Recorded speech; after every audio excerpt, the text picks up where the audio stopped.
What's up, guys? Welcome to a mini episode of the Disorderly Sports Report podcast. My name is Nick Rizner. You can find me on Twitter at Nick Rizner, NickRizner. Check us out at thedisorderly.com, the best in sports and entertainment. We're on Twitter at Disorderly Media and Facebook at Disorderly ENT. So basically this week I didn't have a guest, right?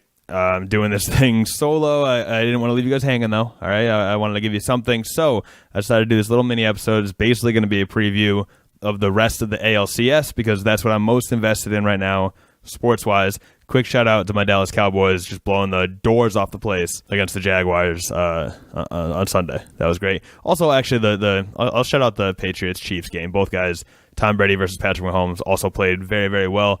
But right now, it's all baseball until the season is over, and that includes, I'm obviously more invested now because I'm a Red Sox fan, right? But once the Red Sox are out of it, I'm still going to watch the World Series. At this point, I've gone far enough. I've covered baseball on a weekly basis for the Disorderly. It's the first time I've ever done a weekly baseball column. So I'm all in on baseball until the baseball season is over. I'll worry about the start of NHL, the start of the NBA, the midway point of NFL. I'll wait on that. I'll get invested in that after baseball is over. So let me just say this. The first game, the Red Sox did not look great.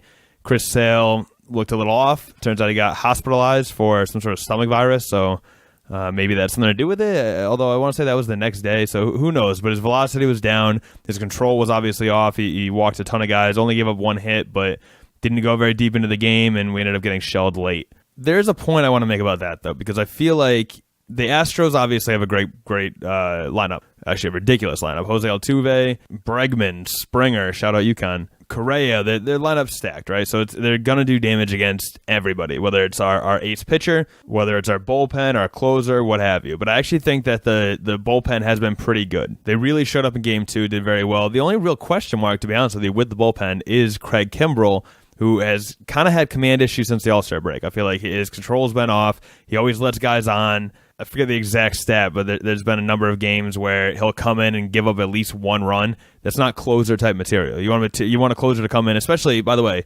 Kimbrell's not just a closer. He's the closer. He's the closer for the AL All-Star game this year. He's been the best closer in baseball probably since, I don't know, maybe since Mariano Rivera's left. He's a very, very, very good closer. So you want to be able to rely on that guy to close out games. Right now, I don't know if I can. I mean, it's not bad enough where you can plug somebody else in there. Like, obviously, he's still the guy to go with. But when you put him side by side with even Joe Kelly now, Ryan Brazier's been good, Matt Barnes has been good, Heath Hembree's been fine. Kimbrell's arguably our biggest liability in that bullpen, which is not good, not a good trend for your closer. Now, I understand also part of this is who's coming up when.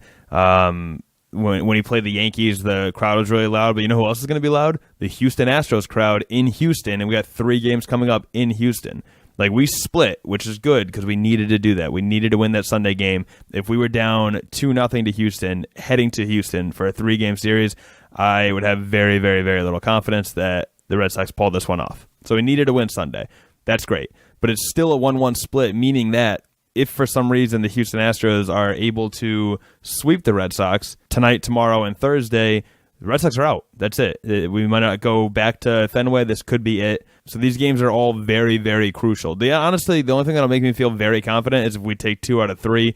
If we take 1 out of 2 and we need to sweep in Fenway to win the thing and head to the World Series, I don't know. I'd be a little more skeptical about that. So I'm really hoping we take 2 out of 3. Tonight's game is Nathan Eovaldi versus Dallas Keuchel. Then Wednesday we have Rick Porcello versus Charlie Morton. Rick Porcello obviously coming in twice, actually. He did this against the Yankees, and he did it against the Astros as well, coming in for very dominant and clutch relief outings that ended up leading to key victories, important swing points during the series. So real high on Porcello. I'm real high on Eovaldi as well because I feel like he's the guy, when the situation is big, he performs better. He's traditionally good against the Yankees. Those are obviously big, huge games, great lineups. He's very good against the Yankees. He's performed well against the Astros since he's been on the Red Sox, or at least been competitive with them, but he got shelled when he was on the Tampa Bay Rays. Now, is that a good thing? No, but when it turned into a good thing was when Bregman used that as basically he spoon-fed the Red Sox bulletin board material. I know that term gets thrown out there a lot.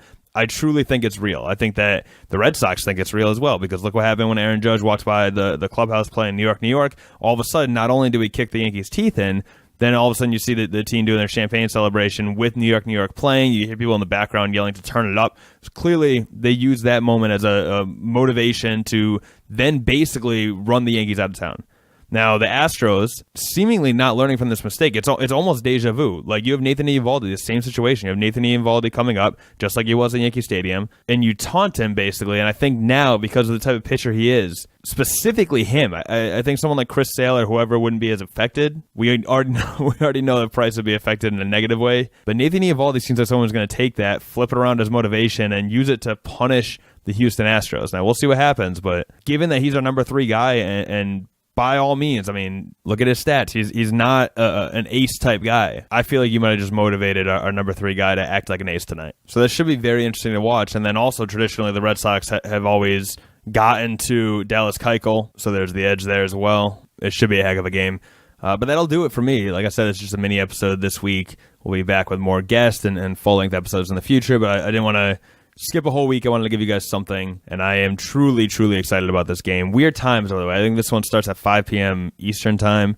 Tomorrow and Thursday are more back to the traditional 7, 8 o'clock, that sort of range. And then this weekend, I want to say the Saturday game's at 5 Eastern time, and the Sunday game's at 7, I believe. But keep an eye on that clock, because things could move. They're obviously every single day. There's no set schedule, really, so keep an eye on that clock and make sure you don't miss anything. And let's go Red Sox. Quick plugs, thedisorderly.com for the best sports and entertainment, Disorderly Media on Twitter, Disorderly ENT on Facebook. My name is Nick Rizner. You can find me on Twitter at Nick Rizner, NickRizner. And this has been the Disorderly Sports Report podcast, or a mini episode of the Disorderly Sports Report podcast. Please rate, review, subscribe, tell a friend about this, and we'll see you next week.